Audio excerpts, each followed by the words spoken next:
Go. All right. Placing my hands on my heart, taking that breath of love and gratitude. So grateful to relax into that space, that peaceful, quiet space. Hmm.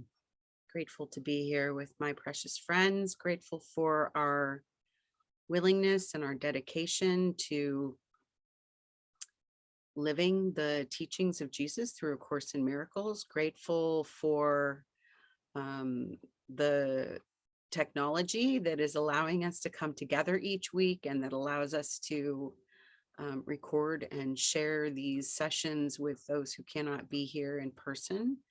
We're grateful for our mighty companions that are have guided us to the course and that have guided us to each other, that speak with us, inspire us, bless us each and every day. We ask that they join us now, surrounding and supporting us, um, blessing this conversation, allowing it to be a healing, insightful conversation.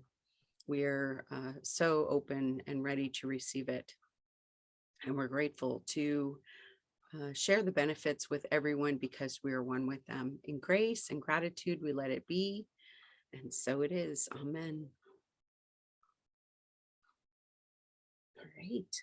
Well, we are in the Manual for Teachers, section 22, How Are Healing and Atonement Related? I was so excited about this one. I went ahead and read the other one afterwards. But anyways, I'm going to start us with paragraphs 3 and 4. The forgiveness is healing. That forgiveness is healing needs to be understood if the teacher of God is to make progress. The idea that a body can be sick is a central concept in the ego's thought system. This thought gives the body autonomy, separates it from the mind, and keeps the idea of attack inviolate. If the body could be sick, atonement would be impossible. A body that can order a mind to do as it sees fit could merely take the place of God and prove salvation is impossible. What then is left to heal? The body has become Lord of the mind. How could the mind be returned to the Holy Spirit unless the body is killed? And who would want salvation at such a price? Certainly, sickness does not appear to be a decision, nor would anyone actually believe he wants to be sick. Perhaps he can accept the idea in theory, but it is rarely, if ever, consistently applied to all specific forms of sickness, both in the individual's perception of himself and of all others as well. Nor is it at this level that the teacher of God calls forth the miracle of healing. He overlooks the mind and body, seeing only the face of Christ shining in front of him, correcting all mistakes and healing all perceptions. Healing is the result of the recognition by God's teacher of who it is that is in need of healing. This recognition has no special reference. It is true of all things that God created. In it are all illusions healed. So that packed a punch for me. Because apparently there's a part of me that believes that the excess weight, the challenges I have with food, the diagnosis of diabetes and high blood pressure are exceptional, cannot be healed by God, are bigger than God. And to that part of me, I say, WTF. Seriously. So the really cool thing is, so I have a contract that I made with myself. It's something that we do in Masterful Living. For those of you who are not in Jennifer's programs, we create a contract each year to kind of guide us in the direction that we would like to go. And one of the big parts of my contract this year is to have a holy relationship with all of my subtle bodies, physical, mental, emotional, spiritual, etheric. And it's been kicking my butt so far this year. It really has been kicking my butt. But the cool thing is that because I am really determined and have the bandwidth this year so far, knock on wood, to focus on that, that it is bringing up for me healing in relationships, my relationship with my husband, to be specific, which is a good thing, even though it's challenging. It's a good thing. And it also is allowing me to receive inspiration for things that I can do to help heal. And one of the things that I just got this morning was to pull up a music list from the year that I had a specific trauma that I feel is holding me back from being able to have a holy relationship with my body and food. And luckily for me, my husband had an early morning doctor's appointment. And so I had that playlist blasting through my house. I was singing at the top of my lungs in the shower. And after he got home, we went out to breakfast. And I had no problem not cleaning my plate, not feeling guilty about wasting the food. Like it was a different experience. So it happened like that. So I know that I'm healing this crap. And I know that all of us can heal this crap, because first of all, it's not real. And second of all, there is no way that any of my challenges are bigger than God.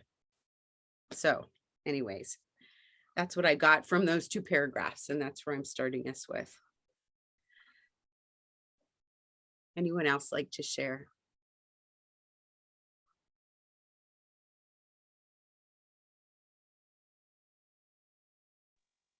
Well, I'll share. I don't really know how to wave and That's do okay. Just open it. your mic, Carla. So I just was reading. So the first paragraph is that healing and atonement are not related. They are identical. And what you initially read, I think those 3, right? The forgiveness is healing. So that's identical too, because it says healing and atonement. So and one of the classes I think that Jennifer did is that what was forgiveness? And forgiveness is when we change. Well, I don't know. This is words, right? So when we change the meaning that we give things. So we think someone needs to be forgiven, but I just need to change the meaning. And so we think we need atonement. We just need to change the meaning. So, and this is the key. This is the key. It's very challenging because it seems like you have to live in this world and things happen all the time. It's very challenging to stay focused on one perception, the only perception that is true, that love is all there is. So do I need forgiveness? No, I need love. So do I need forgiveness? I need love. Not need, you got these words. And the thinking that I need anything, that it's just love. It's just love. And it's like, love is, I think I have a mask. I have one mask that, and it says, it's Reverend, it's my favorite mask, is that love is love. That's all it is. I mean, it doesn't say the rest. It says love is love. But it seems like we're in this world. We're in a body in this world, and having these experiences that seem to happen rather quickly, and sometimes feelings and thoughts come into our awareness that's so rapid, so quick that we can't keep up with them all. We're like, yeah, and so we focus on one oftentimes, or I do, and it really depends on what are we focusing on. What are we focusing on? And so I don't know.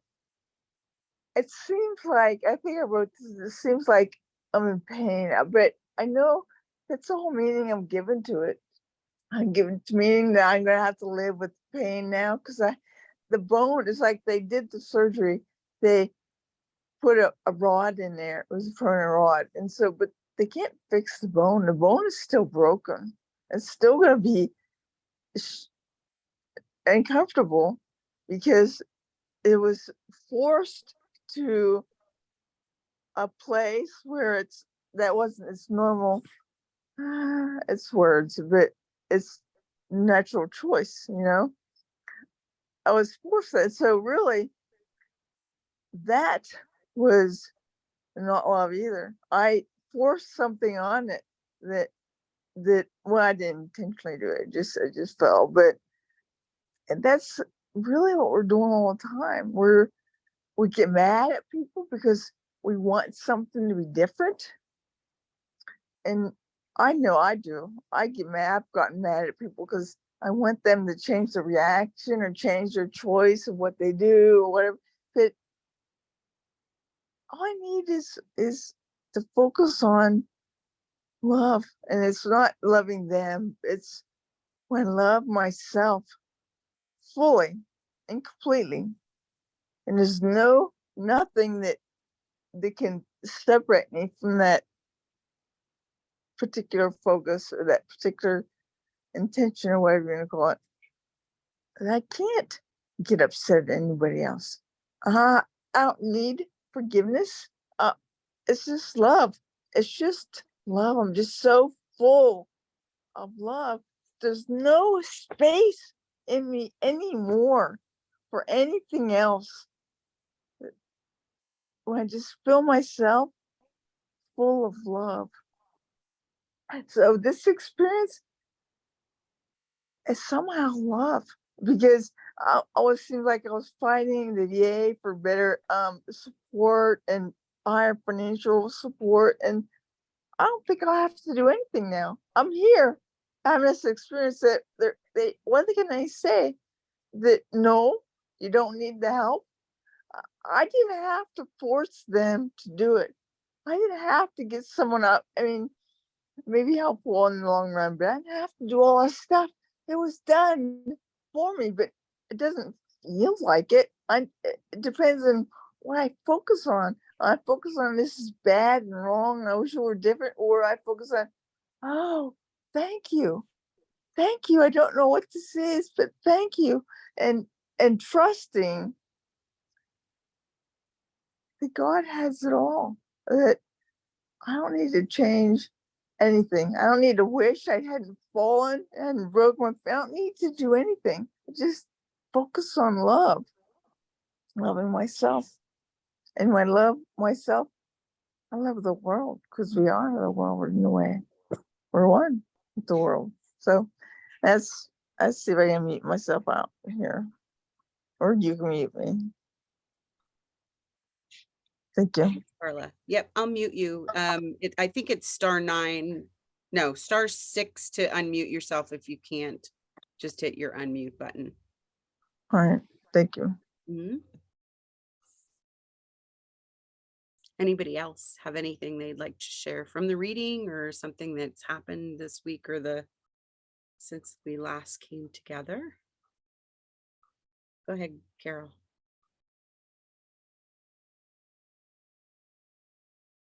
Okay, good morning, everyone. I'm happy to be here and happy to see all your beautiful faces. For me, it was section 6. The offer of atonement is universal. It is equally applicable to all individuals in all circumstances. and in it is the power to heal all individuals of all forms of sickness.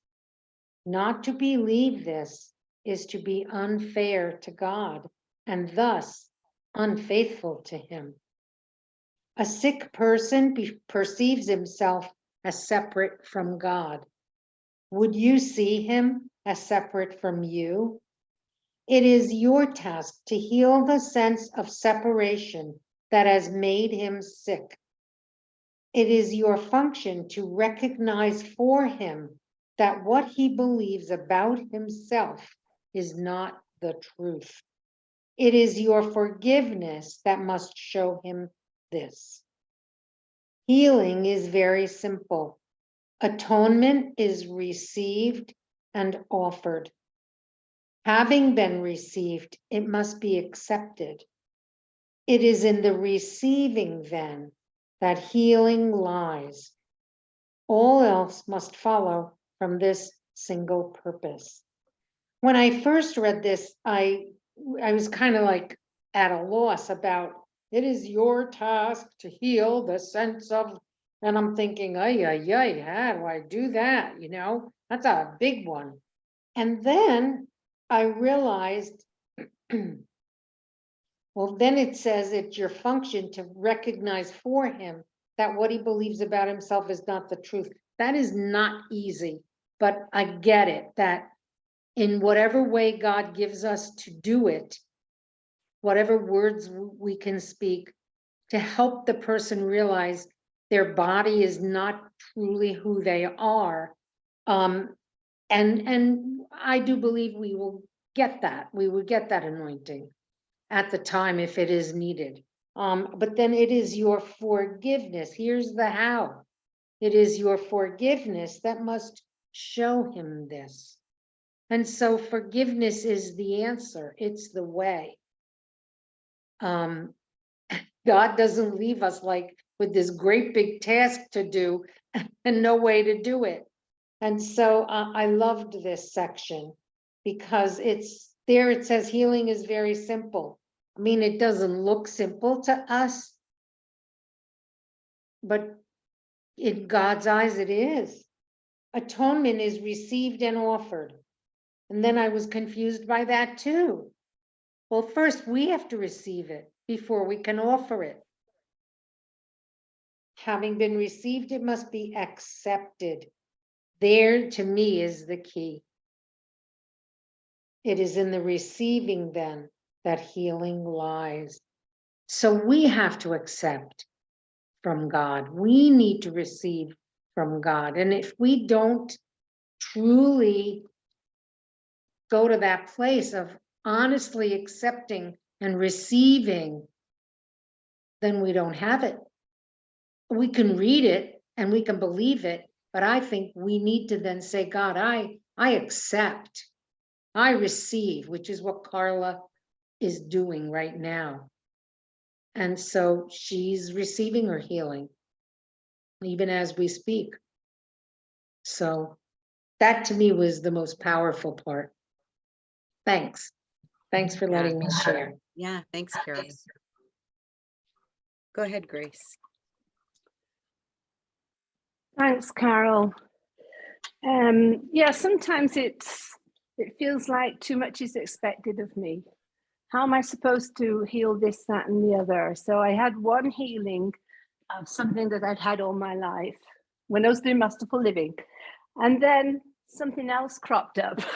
And I'm like, how are we supposed to understand this? And I mean, Carla, you're really such an inspiration, Carla, in the way that you just love everything, even what's happening to you now. But one thing that I've fallen back on a lot recently is when my mind starts getting a little overactive and I'm like, how can I be sick again? You know, with all the work I've done. Because I keep forgetting that I am love. Am I remembering that I'm love, or am I forgetting it? Am I moving away from it during the day when I get busy, or am I pulling myself back to that center all the time? So that's what I've been trying to do, and it feels fantastic, I have to say. And it's funny, I'm in another group with Take Me to Truth with Nuke Sanchez's crowd. And up till like when I finished Masterful Living, I was like, I don't have any problems. You know, my relationships are all kind of good and they're all holy. Apart from the, you know, basically they're all holy. If I feel something going on, I just do myself forgiveness. But the funny thing is, in these spiritual groups, and we have prayer partners and miracle buddies, we're all getting triggered. And that's so funny. And I did hear somebody say, maybe it was Nuke, that we have to do this work in community. We have to, because we need each other to trigger us.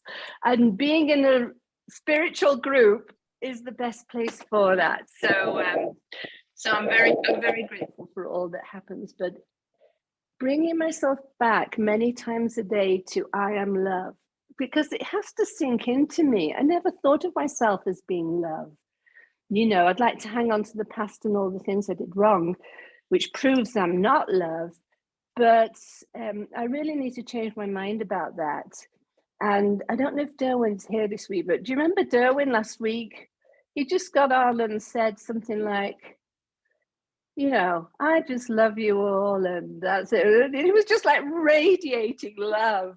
It was so beautiful. And that kind of jolted me a little bit. I thought, wow, look at that. That's what I want to do. Thanks, everybody. Yeah, thank you, Grace. Yeah, I mean, it really feels like, so our brothers and sisters are our salvation. And we are responsible for salvation because we're responsible for what we see. So if we are seeing anything other than love, whether we're looking in the mirror or we're looking at someone else, if we are seeing anything but the Christ, again, whether we're looking in the mirror or looking at someone else, then there's something that is in us that could use a little tweaking in my experience. So, and that's why all forgiveness is self-forgiveness, because it's just like what Dr. Hugh Lin did in Zero Limits when he was taking care of the people at that that prison asylum. You know, he never even opened the files for his patients to see what it was that they did or that needed healing. All he did was have the file in front of him and say what divine, you know, divinity, whatever is within me that is adding or creating difficulties, challenges, sickness, whatever in this being, please heal it from me. I'm sorry, please forgive me. I love you. Thank you. He never saw a patient. He never opened their files. He didn't need to. He didn't need to. And that's why we don't need to have a book of A Course in Miracles. We don't need to have the Bible. We don't need to have any spiritual text or class.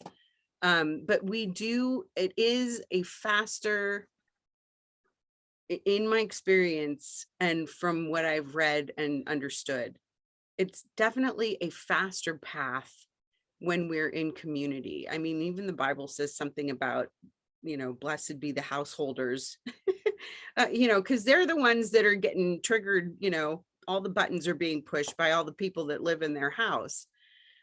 So that's why, you know, we get into community, we get out in the world and our buttons are being pushed, but it's supposed to be that way. So we can find out where are we, you know, where do we have those hidden blocks to love? Where do we have those places where we're not seeing, you know, the Christ in ourselves and others? So We got this. Fabi. Oh, yes. And what you are precisely saying, it's at the end of paragraph 4, which caught my attention, where it says like uh, about the teacher of God, it says, he overlooks the mind and body, seeing only the face of Christ shining in front of him, correcting all mistakes and healing all perception. Healing is the result of recognition by God's teacher of who it is that is in need of healing. And the one in need of healing is our own mind. Yeah, like it perfectly goes with the Ho'oponopono. You know, it comes down again to total responsibility for sight and healing our own mind. Thank you for the reminder. You said it so well. Yeah, thank you, Fabi. Yeah, and it really, like there's so many different teachings. You know, the 4 agreements. Be impeccable with your word. That's what he's talking about. Be impeccable with your thought and your word. And Jesus says in A Course in Miracles, we were far too tolerant of mind wandering. When we can catch those things that we have let slip by for decades, when we can catch them and go, oh, wait a minute, that's not love. I'd like that to be love. Then that's when healing happens. So it takes a little bit of willingness until it takes all your willingness. Yeah. Go ahead, Kathleen. Hi, everybody. I love you all so much. Did we read number 6 yet? Okay. The offer of atonement is universal. It's equally applicable to all individuals in all circumstances. And it's the power to heal all, and in it is the power to heal all individuals of all forms of sickness, or I would say disability. Not to believe this is to be unfair to God and thus unfaithful to him. A sick person perceives himself as separate from God. Would you see him as separate from you? It's your task to heal the sense of separation that has made him sick. It's your function to recognize for him that what he believes about himself is not true. It's your forgiveness that must show him this. Healing is very simple. Atonement is received and offered. Having been received, it must be offered and accepted. It's in the receiving, then, that healing lies. All else must follow from this single purpose. So, by accepting atonement, you receive the power to heal all individuals of all form of sickness. And that's pretty amazing. And once you offer it to them, they will accept it, which means they will be healed. The crucial part then is the first part, to receive atonement yourself, which is what everybody's saying. And, you know, having this hip surgery coming up and then having it be canceled, and then now it's coming up again. But it all depends on what happens on the 1st. And there's this tiny narrow window for my new insurance to approve surgery 2 days later. And the fact that people are praying for me, even though I appreciate it, makes me feel loved. It also makes me feel nervous. It's like, I almost feel like, you know, I don't want people to pray for me. I'm just trying to work this through, because then it seems like then people are seeing me as not perfect and whole and healed. And I may be dishonoring my prayer groups, but it makes me feel weird. And so it's obviously me inside my own head thinking that part of me is not perfect and just fine the way I am. And so I just want everyone to know that I'm fine. Even though I can hardly walk, I am fine. And yeah, and I just want everyone just to take for granted that I'm fine, whatever happens, whether they cancel it again or whatever, that I am accepting that atonement for myself to know that whatever my body is doing, and, you know, God bless it, it's the receiver of a bazillion beliefs I've had all my life, you know, poor thing, about strength and age and aging and being a woman and being an older woman and having a uterus. I mean, there's a bazillion beliefs in here. So, yeah, so my body's doing the best it can. And I know that I am fine and everyone's fine. Everyone on the prayer list is fine. I'm going to add someone to the prayer list myself later today. I just want to see all these people as perfect and whole. And we're just kind of praying that their bodies know that they're okay. And or that the person knows they're okay, no matter what their bodies are doing. Basically, that they're powerful part of God. And yeah, and I like hearing about miracles that people have actually with their bodies. I've had some myself, you know, trigeminal neuralgia just disappear after a year, and just different things just disappear. So yeah, the body's pretty interesting, but the mind is where it's at. Thanks. Yeah, thanks, Kathleen. I have had that thought in the past too, when I asked for people to pray for me. And what I know is when I put that request out, that God can easily requalify any prayer that is not already seeing me as perfect, whole, and complete. And so I know that for you as well. And what I also know is that we don't know what anything is for. So, you know, maybe you're going in for this surgery is going to have a healing effect on somebody else that's going to be there. So I am already seeing you as perfect, whole, and complete, and knowing that you're going to come out and be walking, dancing in no time, even better than ever. Yeah. Thank you, and Carla too. Yeah, absolutely. This isn't how. Yeah. Thank you. Leslie, I saw your hand go up. Go for it, girl. Thank you. Did I miss everybody wishing you happy birthday, Linda? I was a little bit late. Oh, it's Linda's birthday yesterday. Happy birthday, Linda. Happy birthday. Yes. Thank you, everybody. Yeah, Kathleen, I appreciate what you said. It's interesting.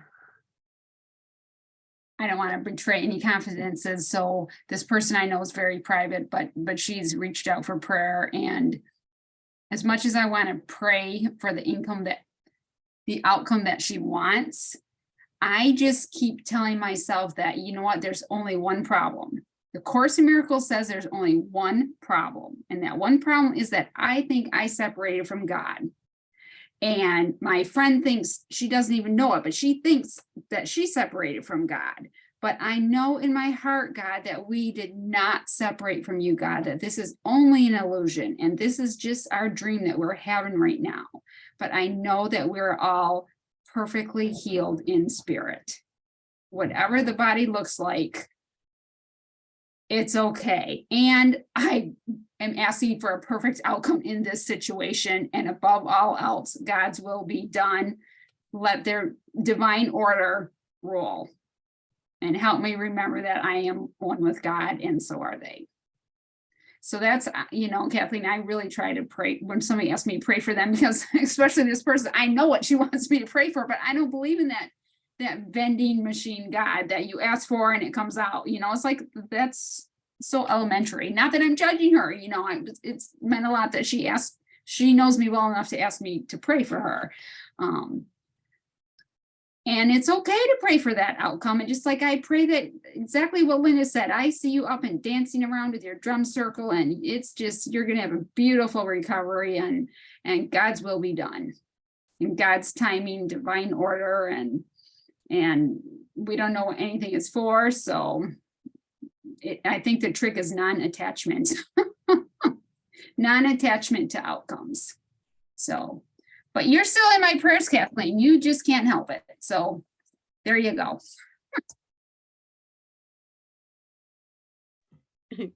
Thank you, Leslie. Anybody else? I'll speak up because I'm not feeling too good. I ate for the first time in like a day and a half, and it's not sitting very well. I wanted to say one thing.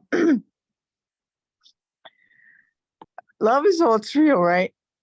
But in the way of mastery, it says the one power that can never be taken away from you is choice. So we get to choose whether we believe in love or if you accept love or extend love, whatever it's choice. It's all about choice. And that should be our focus. What are we choosing? So that's all I wanted to say. Someone just walked in the door. So I'm going to go. Thank you. Thank you, Carla. Anybody else have anything they would like to share, whether from the reading or anything else that's going on?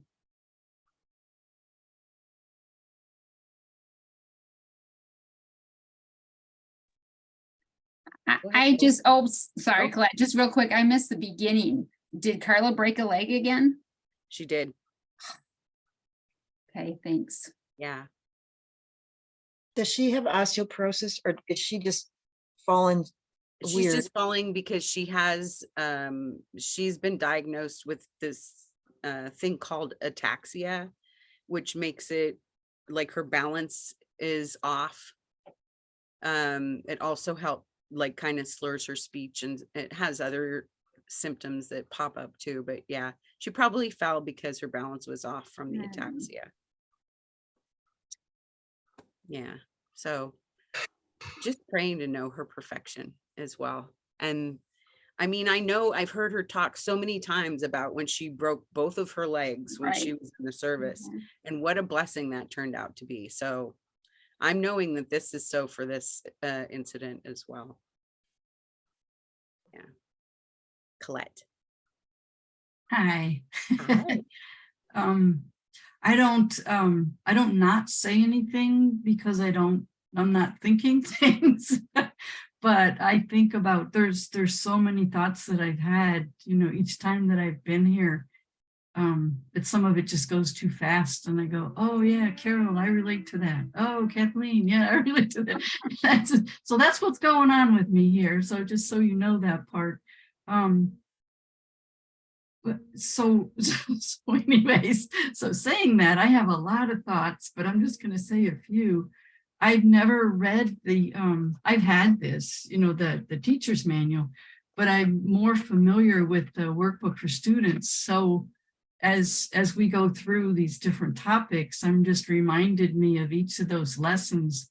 I don't know how much everybody else has done if you did the meditations and gone through all of those.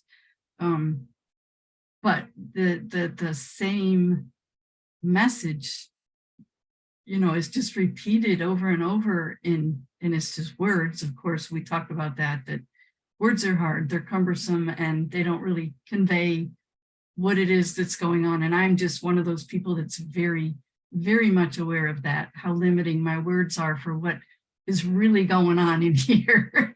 So I think I relate to Carol a lot of times because I think what I heard, because I don't know anybody, I'm just getting familiar. I think what I heard is that she does some kind of energy work or maybe Reiki. And this is where this particular issue has come up for me so much because I've been practicing Reiki since 1997. And then for the past 10 years or so, maybe a little more, energy medicine. And when I decided to get more involved with the healing work on the energy medicine side, so that means working with the chakras and the meridians and the aura, and there's 9 different energy systems that we talk about. I remember in one of my first classes that I had a question, and I'm actually very outspoken when I want to be. I'm not always this quiet.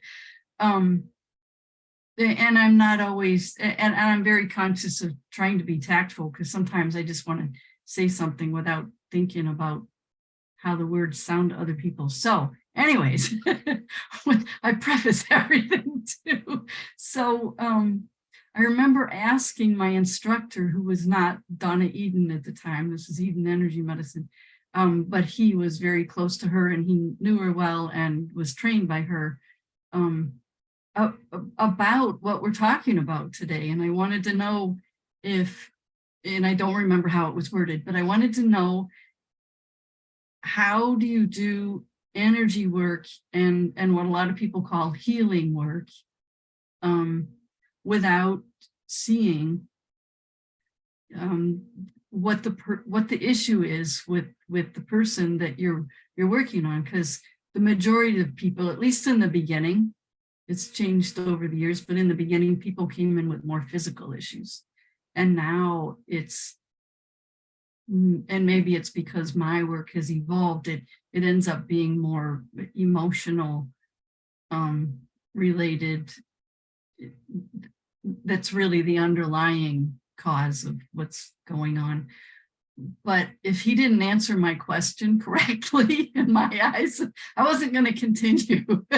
So I wanted to make sure that she wasn't focusing on tangible physical. And if she didn't, because I didn't know Donna that well, I'd only been to like one workshop of hers at the time. And you know, it's just beginning. And he just beamed when I asked the question about that. I really don't remember how I worded it. And he just said that she would totally appreciate that I had that perspective. And I don't think anybody else in the class had any idea what I was talking about. But I had been working, you know, with spiritual things and had already done, you know, a lot of the Course in Miracles information. And, you know, I started with Marianne Williamson and all of that way back. So that was one thing I just wanted to share. And so I have a few points if I've got a few minutes. So Kathleen, I wanted to let you know that I have a friend, her name's Lucia. She lives in Mexico right now. And I've known her for many, many years. She used to live here. We homeschooled our kids together. And when she was young, she had like a whole section of her hip just removed.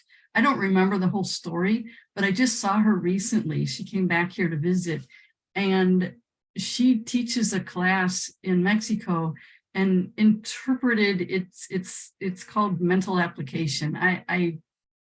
But it's very similar, right? You know, we relate on talking about all these same kind of issues. And she was just telling me, this is just a few weeks ago, that doctors here, she goes to the Cleveland Clinic when she visits, they are just amazed at the growth that's happened in her bones and in her body that everybody told her would never happen. And she has focused on the healing aspect. I mean, she teaches this, so she really works at that, just seeing herself being whole and healed. So anyways, I just wanted to share that a little bit. And somebody said about the praying part, well, it was you again. That's been a real issue for me, that I've had to back off of certain groups because of that, because I just don't, I don't resonate with the other people's perspective. It just, you know, it doesn't work. Just like what I was saying about doing the healing work. I need to be around people that agree with what I think, and which is more along the lines of Course in Miracles. And we need to see ourselves as whole and complete. So along with that, this came up a couple different places. I think the word judge was, maybe it's at the very last, the last paragraph, but if we feel like we need to forgive, that means that, because that's another thing. I have issues with everything. so it's really just comes back to me and not being so judgmental myself. But if we feel like we need to forgive, it means that we've already judged somebody. And I like to go to the root of what it is that's going on, and not doing that judging in the beginning, which is like the very beginning of the workshop. You know, nothing I see is real, you know, that kind of thing. And oh, and everything, and this came up to me last week, that last topic, that everything that I see and that I have feelings and thoughts about are only the meaning that I had already gave it. And it was just, and this is where it gets deep, and I have trouble with the words to explain what I'm thinking, but we put the meaning on everything, you know, whether it's ourselves, whether it's the healing, whether it's all these different words that we use. What atonement needs, I didn't hear anybody define it, but I think that means different things to different people. And I'd rather use other words. And maybe that's a good thing to clarify. That maybe that would help me to know what does atonement mean to these people that I'm talking to right now. There's 9 of you here, or 8 others of you here, and I'm not really sure what that word means. But I do like the word healings. So maybe if they're identical, I can deal with that. Okay, I should probably just stop talking because I have lots and lots of thoughts. So anyways, it's been nice to be here in this group, and I appreciate all of you. And I'll probably have more to say whether I know, I do. One more thing. So along the same lines, it's about what are you focusing on and what are you looking at? And this is where I have a challenge when I'm working on people. Like I've got somebody right there at my table, and it's one of the reasons why it helps to close your eyes, because we are such physical people, and you know, those of us that see, we're looking with our eyes, and that's where the judgment comes in for me. And it's hard to not do that. And what we want to, you know, focus on is not what we should not do, but what we want to do. So closing my eyes works. And what I want to see, just like visualizing bones growing and bodies becoming whole and healthy, it helps to just focus on that. Okay, I'll leave it at that for right now. So much good in there, Colette. Thank you so much. Go ahead, Kathleen. Oh, I didn't know I raised my hand, but I was thinking about it. Thanks for everything you shared, Colette. All really good, thinking things through. And Kieran Jay's doing a workshop this weekend for practitioners. And I know she's going to say, you know, you're creating the person on the table in front of you because you need them in your life. And then I just thinking about Robert Perry talking about, you know, how the counselor and the person being counseled, they have to know that they're equals and that they are in each other's lives to bring each other the same thing. There is no difference between the healer and the person that they brought into their dream to heal. Just thoughts that came through my mind. And I bet Kieran Jay's workshop is going to be really radically good. And I kind of want to do it, but I'm going to be the day after my surgery. So excuse me. I just was throwing that in there. And thanks for sharing. It's good to get to know you, Colette. Yeah, thank you, Kathleen. Go ahead, Colette. I just from what she said, I one of the things that I've had to do is ask people, who do you believe is going to help you heal? And I have had clients say that it was me. But it helped for me to know where they were at, you know, for me to progress to the point where I hope next time I ask you that question, you're going to tell me something different. And it has happened, and that's been good. And then I feel good that I've been able to assist in that way. You know, I mean, this is what, you know, the word receiving, I have basically most of this underlined, so I don't know where the words were, but it was about receiving. I'd have to go find it, but that's what's important, that people realize that's on them, and it's just their illusion that's caused the issues, which we all have, and I'm well aware of mine. So it helps to focus on what we want and not what we don't want. I think I said that already, but yeah, Oh, here it is. It is in the receiving then that healing lies. Yeah, that next to the last paragraph at the end there. Yeah. Yeah, and you know, it's the same thing as you know, what Jesus talks about in the Bible when he was walking through the streets and some lady touched the hem of his garment and was healed, you know, and she thought that that was what healed her, and it was her faith that healed her. I mean, that is the same thing for all of us. And I've had that same kind of experience, Colette, because I used to work in holistic health, and you know, there were a lot of different modalities in the office that I worked at, and there were a lot of supplements and vitamins and stuff. And I ended up just getting out of all of that and just doing my counseling, because I was having a really hard time with people coming to me and saying, like, what pill should I take? You know, what acupuncture pressure point am I supposed to be working on? And it's like, all of the crap that's happening in your life is because of the thoughts. And then the thoughts become beliefs, and then the beliefs manifest in your body in the form of whatever challenge that you have.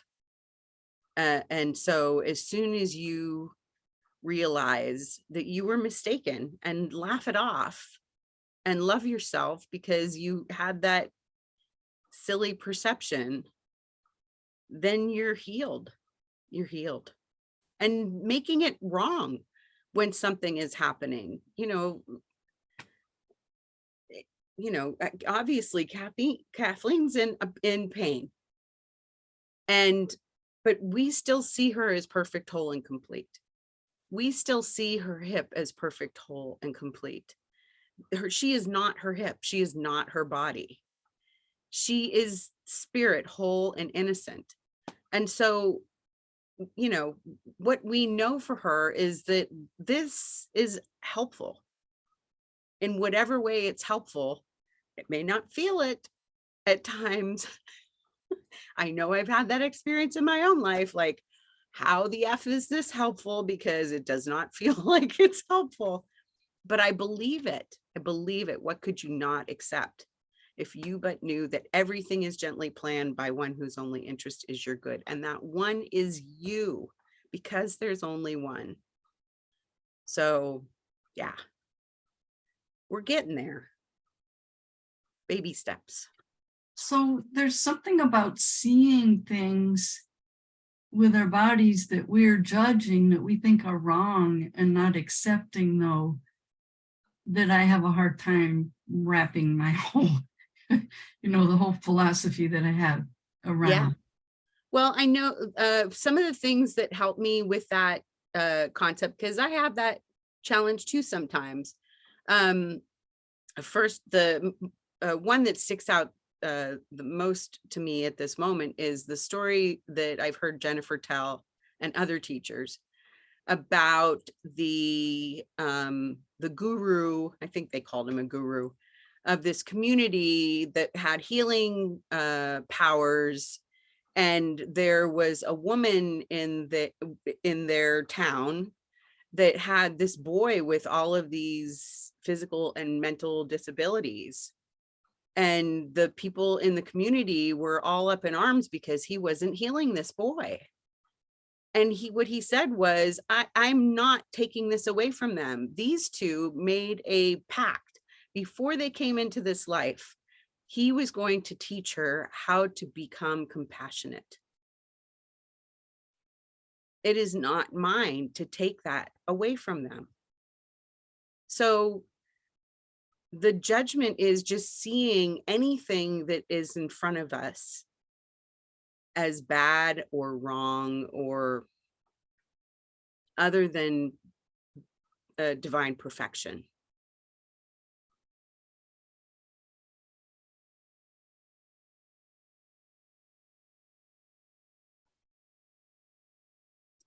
Anybody else? I want- just wanted to add real quick, when I read the word atonement, Colette, what I think of as oneness, right? Oneness, that we're all one.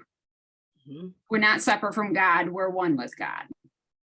So that's just a word I substitute sometimes. Is that right, Linda? Yeah, that's how I believe it too. You know, when we come into our right mind and realize that we've never left. We've never left. We're still in the mind of God. One with all. And I've heard other teachers talk about how, you know, we see ourselves as these little tiny bodies walking around in this universe, and really we're the whole universe walking around in these little tiny bodies, just having an experience. You know, it's the playground.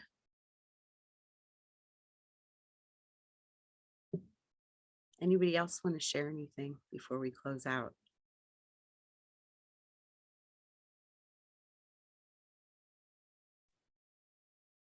Go ahead, Brenda. I'm grateful for being here with all of you. I'm studying the course very intensely, and so much is really coming into place. And having all of your wisdom is totally supportive to me and the connection. So thank you all. So glad to hear your voice. Yeah, go ahead, Kathleen. I know I'm talking about people on the level of form, but I did talk to Mary, and she does say hi, and she's still doing the chemo and the radiation, and she's spending most of her time in bed, and her husband's been super helpful. And she just feeling very like loving and just kind of going along. Woo. So I just say hello for her, and she does appreciate all the prayers and stuff. And I wondered about Catherine. Has anyone talked to Catherine? I have not talked to Catherine. I've talked to Mary, but I have not talked to Catherine. Since her husband passed away, Kathleen? Yeah, that's what I was thinking. The I know house. Jennifer has. I know Yeah, I Jennifer's been haven't in talked to contact her with her. either. Okay. Okay. Yeah. Well, prayers for her perfection too. Absolutely. Absolutely. We don't know what any effing thing is for. You know, why that woman had to go through the crap with the hurricane and then having her husband get sepsis and die. Mm, What the F is that for? I have no idea. But it's got to be helpful or it wouldn't be happening. Hard to accept that. Hard to believe that. But I know that Catherine believes that too. yes. So yeah, hopefully we'll see her join us again sometime soon. I guess we could say there's no order of difficulty in accepting whatever Right? stuff is happening in our dream. I guess like, okay, whatever, my arm fell off. Okay, now my house burned down now. Right. Da, da, da. Yeah. Hard to believe, but no Mhm. order of difficulty in knowing, trusting God that everything's good. Yeah. It's like we decided to go down the sliding board, and then we decided to go on the swing set, and then we decided to go on the monkey bars. And you know, sometimes those choices seem not so good. But it's an experience. So next week, we will continue section 23 in the Manual for Teachers. Does Jesus have a special place in healing? He's just the way shower. He's just the way shower. But I'm glad he was around. So I'm going to read very quickly from Pathways of Light Insights for lesson number 59, which is a review of lessons 41 to 45. My whole life is a process by which the thoughts that are not of God gently get washed away. I have tried to add other thoughts to God's thoughts. They are not true. They are mistaken ideas. These mistaken ideas have created a story of having an individual life where happiness comes as I am willing to let go of deciding on my own. It has not worked and never will work. It's high time to give it up.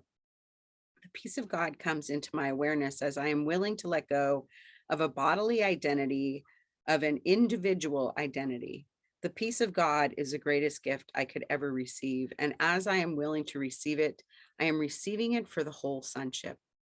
As every part of the sonship is willing to receive the peace of God, they are also receiving it for me, for we are one. Anyone receiving the peace of God is helping me wake up. I can experience peace as a very strong connection, like a super broadband internet. All I have to do is connect and I receive the peace of God and extend it. And it doesn't cost $20 a month. It's like the whole sonship belongs to one internet, God's internet.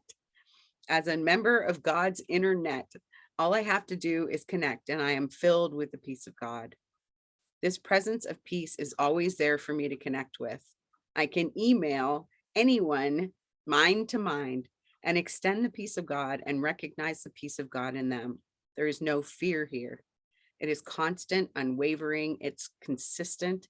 So all I need to do is improve my consistency with opening to the peace of God, and I will feel it always.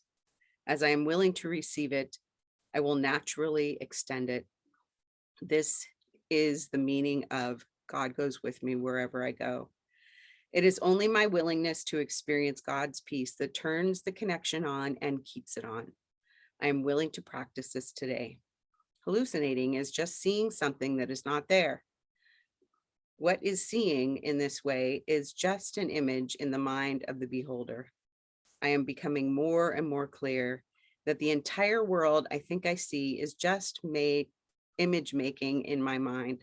The whole world is one big hallucination.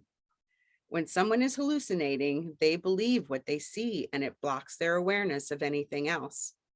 This process was powerfully portrayed in the movie A Beautiful Mind because he believed in what he saw. He could not distinguish between the images that he alone saw from the images that were shared by the world around him. Likewise, when I believe in the images I have made, they are real to me, more real than the reality I share with God. The reality I give these images does not make them real in truth, but does cause me to experience them as real. Just as the character in A Beautiful Mind needed someone outside his thought system who recognized what was going on to help him begin to sort out the real from the unreal, we need help from outside of our thought system. By the grace of God, we have this help right within our minds, our inner teacher given us by God. This inner teacher helps us recognize what is not true and what could never be true. It helps us learn not to pay attention to the false images.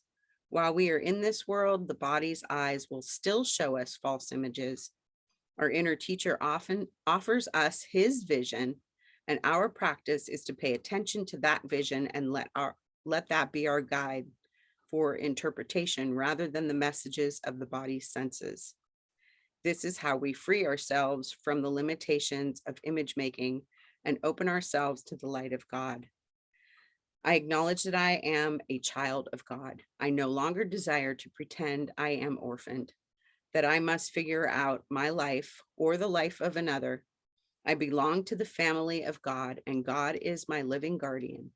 Just as a child runs to its parent for comfort, advice, knowledge, and joy, I remain with God, the perfect parent, the one who holds the book of life we so eagerly desire. God goes with me wherever I go. I take responsibility to access that love, to receive it, that I may share it, the ultimate joy. I look forward to waking up more and more each moment. It isn't a chore or a painful journey, except in the ego's eyes. I'm carried in the arms of love, and I choose to demonstrate that I cannot be hurt. No one is guilty, and until we allow ourselves to access the truth about how deeply loved we really are, we could never know our innocence. We are never alone. Our companion always watches over us.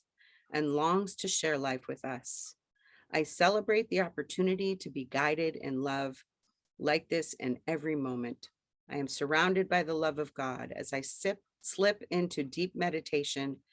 The stillness and peace of love surrounds me. In this gentle place, I understand I am completely loved and I am completely safe. There is nothing to fear ever. This love is of joy and peace and experiencing the extension of love from my Father to me, and then outward to bless all the sonship in one mind of Christ. It is a joyful and loving experience for which I am truly grateful. Amen. Thank you, everybody. Have a beautiful rest of your week. Love you. See you Thanks, soon. Linda. Love you. Love Thank you all. you. Thank you, Grace. Thank Bye. you. Bye, everybody. Bye.